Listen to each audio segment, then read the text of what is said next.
আলামিনের যদি শুকরিয়া আদায় করি আল্লাহ তাআলা খুশি হবেন না বেজার হবেন? খুশি হবেন। আমি যদি আপনার শুকরিয়া আদায় করি আপনি খুশি হবেন না বেজার হবেন? প্রশংসা করলে খুশি হবেন না বেজার হবেন? খুশি হবেন। দুনিয়ার সমস্ত মানুষ শুকরিয়া শোনার জন্য পাগল, প্রশংসা শোনার জন্য পাগল। বাপ চায় ছেলে যেন আমার প্রশংসা করে, ছেলে চায় বাপ যেন আমার প্রশংসা করে। জোরে বলুন ঠিক কিনা?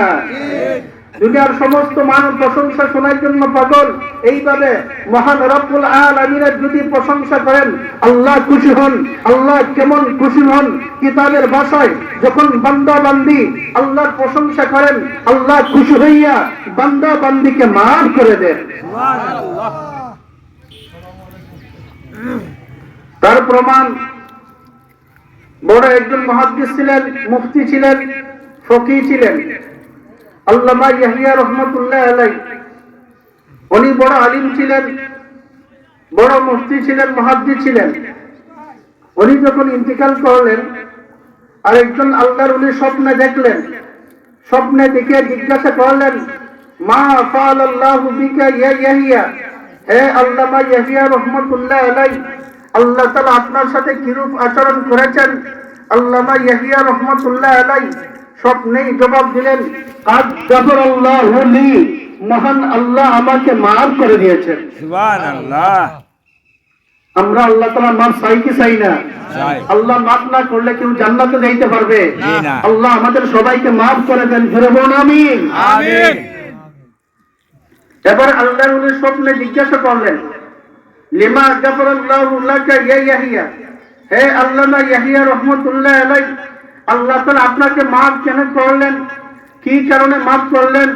হয়তো আল্লাহ তাআলা নামাজের কারণে মাফ করবেন, রোজা রাখার কারণে মাফ করবেন, হজ করার কারণে মাফ করবেন, যাকাত দেওয়ার কারণে মাফ করবেন, পর্দার বিধান পালন করার জন্য মাফ করবেন, অথবা দান খয়রাত করার জন্য মাফ করবেন। আল্লাহ তাআলা কোন আমলের কারণে মাফ করেছেন? আপনি যে মুফতি ছিলেন এই কারণে কি মাফ করেছে? আপনি যে মুহাদ্দিস ছিলেন এই কারণে কি মাফ করেছে? আপনি কি মাদ্রাসায় পড়েছেন এর কারণে কি মাফ করেছে? আল্লামা ইয়াহিয়া বলতে লাগলেন, না না আল্লাহর ওলি, আমাকে আল্লাহ তাআলা নামাজ পড়ার কারণে মাফ করেন নাই, রোজা রাখার কারণে মাফ করেন নাই, হজ করার কারণে মাফ করেন নাই, যাকাত দেওয়ার কারণে মাফ করেন নাই, দান খয়রাতের কারণে মাফ করেন নাই, মাদ্রাসায় পড়ার কারণে মাফ করেন নাই, কোরআন তেলাওয়াতের কারণে মাফ করেন নাই। আমাকে আল্লাহ তাআলা একটা আমলের কারণে মাফ করেছেন। ওই আমলটা কি জানেন? ওই আমলটা হলো আমি যখন কোনো মাহফিলে যাইতাম, যাওয়ার পর আল্লাহর প্রশংসা করতাম, আল্লাহর গুণগান গাইতাম, আল্লাহ তাআলা আমাকে বললেন, ও আল্লামা ইয়াহিয়া, দুনিয়ার মানুষের যদি প্রশংসা করা হয় তারা যদি খুশি হয় আমি আল্লাহ কি খুশি হব না? অবশ্যই খুশি হব। আমি আল্লাহর যে মাহফিলে বসে প্রশংসা করতাই, গুণগান গাইতাই, ইহা পছন্দ লাগতো, আমি আল্লাহর কাছে খুবই ভালো লাগতো, যার কারণে আমি আল্লাহ তোমাকে মাফ করে দিলাম। সুবহানাল্লাহ। তাই আশা করি আল্লাহ তাআলা আমাদেরকে মাফ করে দিবেন। সবাই আবার বলি আলহামদুলিল্লাহ। আলহামদুলিল্লাহ। সম্মানিত হাজিরিন, আমরা যে বা যারা এই মাহফিলে আসছি আমাদের জন্য 4টা ফায়দা। কয়টা ফায়দা? 4টা। এই 4টা ফায়দা যারা কৃষি কাজে আছেন তাদের জন্য না, যারা বাড়ি ঘরে আছেন তাদের জন্য না, যারা খেল তামাশা আছেন তাদের জন্য না, একমাত্র আমি এবং আপনি যে বা যারা এই মাহফিলে আসছি আমাদের জন্য আল্লাহ 4টা ফায়দা রেখেছে। সুবহানাল্লাহ। কয়টা ফায়দা? 4টা ফায়দা। সবাই চায় খালি ফায়দা ফায়দা ফায়দা হইতো। জোরবল ঠিক কিনা? কেউ চায় না খুশি হইতো, সবাই চায় ফায়দা হইতো। মাহফিল আসলে ফায়দা কিন্তু মানুষ নাই, আসলে ফায়দা কিন্তু মানুষ নাই। মেলায় গেলে ফায়দা না ক্ষতি? ক্ষতি। কিন্তু ওই মেলাতে মানুষের অভাব নাই। জোরবল ঠিক কিনা? অভাব নাই। একদিন বুঝবাই মানুষ মেলাতে গেলে কি ক্ষতি, মাহফিলে আসলে কি লাভ। একদিন বুঝবাই, যেদিন বুঝবাই ওই দিন আর বুঝেও কোনো লাভ হবে না। আল্লাহ তাআলা সবাইকে সঠিক বুঝ দান করেন। সবাই বলুন আমিন। আমিন। 1 নম্বর ফায়দা হলো আমরা যারা বসছি এই সভাতে বসার কারণে 4টা ফায়দা। 1 নম্বর ফায়দা হলো বসার সাথে সাথে মহান আল্লাহ জীবনের সমস্ত সগীরা গুনাহকে মাফ করে দিয়েছে। সুবহানাল্লাহ। 2 নম্বর ফায়দা হলো বসার পর বক্ত সাহেবের চেহারা দেখবো, খান সামুদ্র হাফিজাহুল্লাহ তাআলা ওনার মতো আলিমের চেহারা দেখবো, বড় বড় উলামায়ে কেরামের চেহারা দেখবো। চেহারা দেখার সাথে সাথেই মহান আল্লাহ জীবনের সমস্ত সগীরা গুনাহকে মাফ করে দিবেন। সুবহানাল্লাহ। 2 নম্বর ফায়দা। 3 নম্বর ফায়দা হলো আশ-শাবলী তানবী রাহমাতুল্লাহ আলাইহি বলেন, মুহাক্কিক উলামায়ে কেরামের চেহারা দেখলে কি ফায়দা? আশ-শাবলী তানবী রাহমাতুল্লাহ আলাইহি বলেন, মুহাক্কিক উলামায়ে কেরামের চেহারা দেখলে, আলিমের চেহারা দেখলে 1000 নফল নামাজ পড়লে যেই পরিমাণ সওয়াব, একজন মুহাক্কিক আলিমের চেহারা দেখলে 1000 নফল নামাজ পড়লে যেই পরিমাণ সওয়াব পাওয়া যায়, এর চেয়ে বেশি সওয়াব আল্লাহ দান করবেন। সুবহানাল্লাহ। 1000 নফল নামাজ পড়া সম্ভব? আরে বলুন না সম্ভব? 5 ওয়াক্ত নামাজ ফরজ নামাজ ঠিক মতো আদায় করতে পারি না। রমজান মাস আসতেছে, যখন হাফিজ সাহেব কেরাত একটু লম্বা করেন, প্রথম 6 দিন কেরাত যখন লম্বা করেন আমাদের মুসরামুসরি শুরু হয়ে যায়, যেমন ঠিক কিনা? 1000 নফল নামাজের সওয়াব যখন বলবেন আর মুহাক্কিক উলামায়ে কেরামের চেহারা দেখবেন, আল্লাহ তাআলা 1000 নফল নামাজ পড়লে যেই পরিমাণ সওয়াব, এর চেয়ে বেশি সওয়াব দান করবেন। সুবহানাল্লাহ। 3 নম্বর ফায়দা। 4 নম্বর ফায়দা হলো এই মাহফিলে বসলে আল্লাহ তওবা করার তৌফিক দিবেন। সুবহানাল্লাহ। তওবা সবারই তৌফিক হয় না, সবারই তৌফিক হয় না। দেখা যায় সারা জীবন আফতলামি করছে, খারাপ কাজ করছে, মৃত্যুর সময় আল্লাহ তার ভাগ্যে তওবা লিখেছে, তওবা করে মারা যায়। তওবার কেমন ফায়দা? রাসূল এক হাদিসে বলেন, আত-তাইবু হাবিবুল্লাহ। রাসূল এক হাদিসে বলেন, কোন ব্যক্তি যদি খাঁটি নিয়তে তওবা করে, ওই তওবা করার কারণে সে আল্লাহ তাআলার বন্ধু হয়ে যায়। সুবহানাল্লাহ। কার বন্ধু? আল্লাহ তাআলা। আল্লাহর বন্ধু। আল্লাহর বন্ধু হইলে জাহান্নামী হবে না জান্নাতি? শান বাড়বে না কমবে? আরে বাংলাদেশের প্রধানমন্ত্রী বন্ধু যদি হয়ে আমি, শান বাড়ে না কমে? আর তিনি হবেন আল্লাহর বন্ধু, তওবাকারী হবেন আল্লাহর বন্ধু। আল্লাহর বন্ধু হলে শান কমবে না বাড়বে? কম বাড়বে। তওবা কবুল হবে, তওবা করে আল্লাহ তৌফিক দিবে এই মাহফিল আসলে। কিভাবে? মুহাক্কিক উলামায়ে কেরাম যখন বয়ান করবেন, খান সামুদ্র হাফিজাহুল্লাহ তাআলা বয়ান যখন করবেন, তখন সে তার নিজের ভুলটা বুঝতে পারবে। আল্লাহ, এতদিন নামাজ ছাড়ছি, ভুল করছি, রোজা ছাড়ছি, ভুল করছি, হজ করার তৌফিক ছিল, হজ করছি না, ভুল করছি, যাকাত দেওয়ার তৌফিক ছিল, যাকাত দিছি না, ভুল করছি, দান খয়রাত করার তৌফিক ছিল, দান খয়রাত করছি না, ভুল করছি। আল্লাহ আল্লাহ, আজকে হুজুরের বয়ানে বুঝতে পারলাম, জেনে শুনে যদি কেউ নামাজ ছেড়ে দেয় জাহান্নামের আগুনে জ্বলতে হবে। জেনে শুনে কেউ যদি রোজা ছেড়ে দেয় জাহান্নামের আগুনে জ্বলতে হবে। জেনে শুনে কেউ যদি হজ করার তৌফিক থাকে, হজ ছেড়ে দেয় জাহান্নামের আগুনে জ্বলতে হবে। জেনে শুনে কেউ যদি দান খয়রাত করার তৌফিক থাকলে দান খয়রাত ছেড়ে দেয় জাহান্নামের আগুনে জ্বলতে হবে। আল্লাহ, আর কোনোদিন এই ভুল করব না, নামাজ ছাড়বো না, রোজা ছাড়বো না, হজ করার তৌফিক হলে হজ করা বাদ দিব না, যাকাত দেওয়ার তৌফিক হলে যাকাত দেওয়া বাদ দিব না, দান খয়রাত করার তৌফিক হলে দান খয়রাত করা বাদ দিব না, আর গুনাহ করব না, আর গুনাহ করব না। এইভাবে যদি ওয়াদাবদ্ধ হয়ে তওবা করতে পারে আর শোকের পানি ফলাইতে পারে, তাহলে এই সভা থেকে উঠার সাথে সাথেই মহান রব্বুল আলামিন জীবনের সমস্ত কবিরা গুনাহকে মাফ করে দিবেন। সুবহানাল্লাহ। সুতরাং আমরা যারা আসছি, লাভ না লস? এই যে 4টা ফায়দা, এটা শুধু আমাদের জন্য না, যারা বাড়ি ঘরে বসে আছেন তাদের জন্য? শুধু আমাদের জন্য। আল্লাহ তাআলা সবাইকে যেন আসার তৌফিক দান করেন। জোরে বলুন আমিন। উলামায়ে কেরামের চেহারা দেখলে অন্তর পরিবর্তন হয়, আমলও পরিবর্তন হয়। যেমন একটা ঘটনা মনে হয়ে গেছে, আল্লামা আনোয়ার শাহ কাশ্মীর রহমতুল্লাহ আলাইহি, ওনার নামটা শুনছেন? আল্লামা আনোয়ার শাহ কাশ্মীর রহমতুল্লাহ আলাইহি, তিনি, ওনাকে বলা হইতো, আল্লামা আনোয়ার শাহ কাশ্মীর রহমতুল্লাহ আলাইহিকে বলা হইতো যে তিনি দারুল উলুম দেওবন্দের চলন্ত কুতুবখানা। বলো না সুবহানাল্লাহ। আনোয়ার শাহ কাশ্মীর রহমতুল্লাহ আলাইহি একবার তিনি মাহফিলে যাচ্ছিলেন, সেই জমানায় ট্রেনের মাধ্যমে মাহফিলে যাওয়া হইতো। রাত্রিবেলায় তিনি স্টেশনে অপেক্ষা করতেছেন কখন ট্রেন আসবে আর তিনি মাহফিলে যাবেন। আচ্ছা, কইলে সম্মানিত গ্রামবাসী, আমাদের সৌভাগ্য করতেছেন ট্রেন আসবে আর ট্রেনে উঠবেন। আর সামন দিক থেকে একজন হিন্দু ব্যক্তি রাত্রিবেলায় হারিকেন নিয়ে আসতেছে। হারিকেন চিনেন না? আগে তো হারিকেন ব্যবহার করতেন আমাদের মুরব্বীরা, আমরা ছোটবেলায় দেখছি। হারিকেন নিয়ে হাতে নিয়ে এক হিন্দু ব্যক্তি আসতেছেন। আস্তে আস্তে যখন আনোয়ার শাহ কাশ্মীর রহমতুল্লাহ আলাইহির পাশে আইলেন, পাশে আইয়া এই হারিকেন দ্বারা চেহারা দেখলেন। আনোয়ার শাহ কাশ্মীর রহমতুল্লাহ আলাইহির চেহারা দেখলেন। চেহারা দেখে বলতে লাগলেন, मौलाना अनवर शाह कश्मीरी आप मुझे कलमा पढ़ा दो। और मौलाना अनवर शाह कश्मीरी एखोनी আমাকে কলমা পড়াইয়া মুসলমান বানাইয়া দাও। সুবহানাল্লাহ। চেহারা দেখিয়া না দেখিয়া, চেহারা দেখিয়া ওয়াজও করছেন না, 2 ঘন্টা বয়ানও করছেন না, একটা হাদিসও বলছেন না। अनवर शाह कश्मीर रहमतुल्लाह अलैह मुताज्जिब हो गया। अनवर शाह कश्मीर रहमतुल्लाह अलैह फरमा रहे हैं, मैं मुताज्जिब हो गया, मैं आजिब हो गया।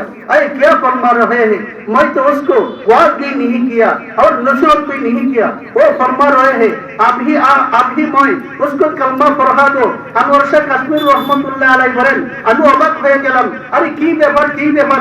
হিন্দু ব্যক্তি, আমি তোমার কাছে কোনো ঘটনা বর্ণনা করি নাই, তোমাকে আমি ওয়াজও করি নাই, একটা হাদিসও বর্ণনা করি নাই, বা তোমাকে বলি নাই ঈমান আনার প্রতি তোমাকে আমি উদ্বুদ্ধ করি নাই। তাহলে তুমি কেন বলতেছো এখন যদি তোমাকে আমি মুসলমান বানাই তাহলে তোমার বংশের মানুষ আমাকে ঘের দিয়া জেলে ঢুকাইবে?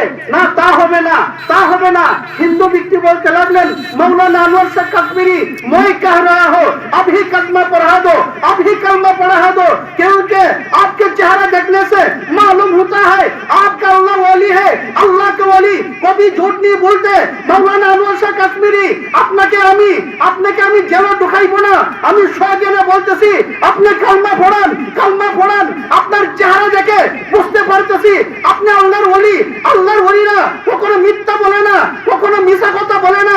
মৌলানা আনোয়ার শাহ কাশ্মীরি এখনই কালমা পড়াও। ওই হিন্দু ব্যক্তি চেহারা দেখে কালমা পড়ে মুসলমান হয়ে গেল। গরতাইয়া না চেহারা দেখিয়া? আরে বলুন না, গরতাইয়া না চেহারা দেখিয়া? এই জন্য মাটিয়াপুরের মানুষ বছরে মাত্র একটা মাহফিল, না আগামীকালকে এই মাহফিল হবে? আগামীকালকে এই মাহফিল হবে না। এই মাহফিল আসন মুহাক্কিক উলামায়ে কেরামের চেহারা দেখুন, খান সাহুদুর হাফিজাহুল্লাহ তাআলা ওনাদের চেহারা দেখুন, ওনাদের সুহবত অর্জন করুন, আপনার জীবন পাল্টে যাবে। ওনাদের চেহারা দেখলে আমলও পাল্টে যাবে, ঈমানের মধ্যে কোনো ভুল ত্রুটি থাকলে এগুলো পাল্টে যাবে, পাল্টে যাবে। মুহাক্কিক উলামায়ে কেরামের যদি চেহারা দেখেন না, বয়ান শুনেন না, তাহলে আপনার জন্য লস হয়ে যাবে। যেমন ঠিক কিনা? লস হয়ে যাবে। দারুল উলুম দেওবন্দের বাণী ছিলেন কাসিম নানতুবি রহমতুল্লাহ আলাইহি। কাসিমুল উলুম ওয়াল মারিফা কাসিম নানতুবি রহমতুল্লাহ আলাইহি, ওনার সাথে একজন হিন্দু ব্যক্তির সম্পর্ক ছিল। ওই হিন্দু ব্যক্তি কাসিম নানতুবি রহমতুল্লাহ আলাইহিকে বন্ধু মনে করতেন। হিন্দু ব্যক্তি কাসিম নানতুবি রহমতুল্লাহ আলাইহির সাথে চলাফেরা করতেন। শুধু তা না, ওনার সাথে নাস্তা করতেন, পানাহার করতেন, ওনার বিছনাতে ঘুমাইতেন। এই ঘর কেন অন্যান্য মানুষেরা, অন্যান্য মুসলমান নাস্তিক গাইত। কাসিম নানতুবি রহমতুল্লাহ আলাইহি এত বড় আল্লাহর ওলি, ওনার সম্পর্ক হইতো মুসলমানের সাথে, ওনার সম্পর্ক হইতো বড় বড় উলামায়ে কেরামের সাথে। কিন্তু দেখা যায় একজন হিন্দু ব্যক্তি মালান, যার উপর সব সময় আল্লাহ তাআলার অভিশাপ, ওই মালাউন হিন্দু ব্যক্তির সাথে তার সম্পর্ক এইভাবে মানুষের মধ্যে কানাঘুষা শুরু হয়ে গেল। কিন্তু কাসিম নানতুবি রহমতুল্লাহ আলাইহি এদের কানাঘুষার দিকে তিনি একটুও তাকাইলেন বা শুনলেন না। কাসিম নানতুবি রহমতুল্লাহ আলাইহি সম্পর্ক করেই যাচ্ছে। এইভাবে যাইতে যাইতে কিতাবে লেখেন, হিন্দু ব্যক্তির যখন মৃত্যুর সময় ঘনিয়ে আসলো, সে তার আত্মীয় স্বজনকে ডাকলো, বন্ধু বান্ধবকে ডাকলো, ডাকিয়া বলতে লাগলো, আমাদের হিন্দু ধর্মের বিধান হইল যখন আমরা মারা যাব, তাকে মারা যাওয়ার পর তাকে পুড়িয়ে সরকার করে দেওয়া, তার লাশটা পুড়িয়ে দেওয়া। কিন্তু আমার একটা উপদেশ, আমি যখন মারা যাব, মারা যাওয়ার পর আমার লাশটা পুড়বাই না, বরং জানাজার ব্যবস্থা করবাই, কাফনের ব্যবস্থা করবাই, মুসলমানদের মতো আমাকে মাটি দিবাই। সুবহানাল্লাহ। রাস্তে বলে সুবহানাল্লাহ। এতে কি বোঝা যায় সে হিন্দু না মুসলমান? মানুষ তো আবার তার পরিবারের মানুষ অবাক হয়ে গেলেন, আরে আমাদের পিতা সাহেব, হে আমাদের সংসারে মানুষ, আমরা তো জানি আপনি হিন্দু। হিন্দু যখন মারা যায় তার লাশটা পুড়তে হয়, তাহলে আপনি কি বলেন? আপনি কি বলেন? ওই হিন্দু ব্যক্তি বলতে লাগলো, না না না, আমি হিন্দু হইছি না, হিন্দু হইছি না। তাহলে কি হয়েছেন? তো আমি মুসলমান হয়ে গেছি। কিভাবে মুসলমান হয়ে গেছেন? বলতে লাগলেন, দীর্ঘদিন ধরে কাসিম নানতুবি রহমতুল্লাহি আলাইহির সাথে আমার সম্পর্ক, ওনাকে আমি পরীক্ষা করেছি, ওনার সাথে প্রাণহার করেছি, কোনোদিন আমার সাথে খারাপ ব্যবহার করেন নাই, ওনার সাথে নাস্তা করেছি, কোনোদিন আমার সাথে খারাপ ব্যবহার করেন নাই, ওনার সাথে উল্টা বসা করেছি, কোনোদিন আমার সাথে খারাপ ব্যবহার করেন নাই, ওনার বিছনাতে ঘুমাইছি, কোনোদিন আমার সাথে খারাপ ব্যবহার করেন নাই। এত বড় আল্লাহ ওয়ালা দারুল উলুম দেওবন্দের যিনি মুহতামিম, যিনি প্রতিষ্ঠাতা কাসিম নানতুবি রহমতুল্লাহ আলাইহি, এত বড় আল্লাহ ওলি হওয়ার পরেও, আলিম হওয়ার পরেও কোনোদিন আমার সাথে খারাপ ব্যবহার করছে না। ওই যে উনি খারাপ ব্যবহার করছে না, ওনার সুন্দর আচরণ, ওই সুন্দর আচরণেই একদিন আমাকে উদ্বুদ্ধ করেছে, যার কারণে আমি নিজে নিজেই কলমা পড়ে মুসলমান হয়ে গেছি। চেহারা দেখিয়া না দেখিয়া, চেহারা দেখুন, উলামায়ে কেরামের চেহারা দেখুন, জীবন পাল্টিয়ে দিবেন আল্লাহ তাআলা। উলামায়ে কেরামের চেহারা দেখবেন, জীবন পাল্টিয়ে দিবেন আল্লাহ তাআলা। কারণ আল্লাহ কার মাধ্যমে আপনার জীবন পাল্টিয়ে দিয়ে বলা যায় না। এমনও অহরহ ঘটনা আছে, দেখা যায় আল্লাহর ওলি কিন্তু মরার আগে শয়তান হয়ে গেছে। জনগণ ঠিক কিনা? আমাদের কওমের একজন সূর্য সন্তান ছিলেন বলছে, সূর্য সন্তান ছিলেন মাওলানা আলী হাসান উসামা। মাওলানা আলী হাসান উসামা, যাকে আমরা যুবকরা আইডল মনে করতাম, যাকে নিয়ে আমরা অহংকার করতাম, যাকে আমরা যুবকরা নিয়ে গর্ব করতাম, ওই মাওলানা আলী হাসান উসামা সে মৌদুদিবাদ হয়ে গেছে, মৌদুদিবাদ হয়ে গেছে, সে পথভ্রষ্ট হয়ে গেছে। সুবহানাল্লাহ। কেন? বড় উলামায়ে কেরামের সাথে, মুহাক্কিক উলামায়ে কেরামের সাথে তার সম্পর্ক নাই। তার উস্তাদ হলেন মুফতি আব্দুল মালিক হাফিজাহুল্লাহ তাআলা, বাইতুল মুকাররমের খতিব মুফতি আব্দুল মালিক হাফিজাহুল্লাহ তাআলা, তিনি হলেন বাইতুল মুকাররমের খতিব। ওনার যে মাদ্রাসা মারকাজুদ দাওয়া, ওই মারকাজুদ দাওয়া, ওই মাদ্রাসার পরিচালক হলেন মুফতি আব্দুল মালিক হাফিজাহুল্লাহ তাআলা। ওনার সাথে মাওলানা আলী হাসান উসামা বেয়াদবি করেছেন, এই জন্য হুজুর তাকে বহিষ্কার করেছেন। এই জন্য একটা কথা জেনে রাখবেন, যে বা যারা মুরব্বিদের সাথে বেয়াদবি করে, যে বা যারা উস্তাদের সাথে বেয়াদবি করে, এদের ভবিষ্যৎ ভালো হয় না। জনগণ ঠিক কিনা? ভবিষ্যৎ ভালো হয় না। সাবধান, খান সামুদ্র হাফিজাহুল্লাহ তাআলা, ওনার মতন আলিমের সাথে কখনো বেয়াদব করবেন না। খান সামুদ্র হাফিজাহুল্লাহ তাআলা, আমি মনে করি শুধু সুনামগঞ্জের জন্য না, সারা বাংলাদেশের জন্য আল্লাহর পক্ষ থেকে একটা রহমত। আল্লাহর পক্ষ থেকে একটা কি রহমত। আরে দেখেন কত আদর বক্তা যাওয়ার আগে কন্ট্যাক্ট করে, আমাকে 15,000 টাকা দেওয়া লাগবে, 20,000 টাকা দেওয়া লাগবে, 30,000 টাকা দেওয়া লাগবে, 50,000 টাকা দেওয়া লাগবে, 1 লাখ টাকা দেওয়া লাগবে। আমার খান সাহেব হুজুরকে আল্লাহ তাআলা এত ইলম দিয়েছেন, এত যোগ্যতা দিয়েছেন, হুজুর বলতেন আমাকে 1 লাখ টাকা দেওয়া লাগবে, এরপরে মাটিয়াপুরের মানুষ 1 লাখ টাকা দিতে বাধ্য হয়ে যাচ্ছে। জনগণ ঠিক কিনা? কিন্তু হুজুর কোনদিন কন্ট্যাক্ট করছেন না? আরে বলুন না, কন্ট্যাক্ট করছেন না? হুজুরে এমন ঘটনা আছে, হুজুর মাহফিল থেকে টাকা দিচ্ছেন না, টাকা দিচ্ছেন না, এমন ঘটনা আছে, ঘুরে দেওয়া হয়। এই জন্য খান সাহেব হুজুর হাফিজাহুল্লাহ তাআলা, উনি আমাদের সুনামগঞ্জের জন্য শুধু না, সারা বাংলাদেশের জন্য আল্লাহর পক্ষ থেকে একজন রহমত। কি বলেন ঠিক কিনা? এই জন্য হুজুরের সাথে থাকবো না, ছাড়বো। হুজুরের চেহারা দেখুন। যাই হোক, এটা হলো মাদ্রাসার মাহফিল। কিসের মাহফিল? মাদ্রাসার মাহফিল। হাদিসের কথা, কিতাবের কথা। এই যে এখন সময়, এটা এই সময়ে যদি নেক দোয়া আল্লাহর কাছে করা হয়, এটা আল্লাহর কাছে ডাইরেক্ট মঞ্জুর হয়ে যায়।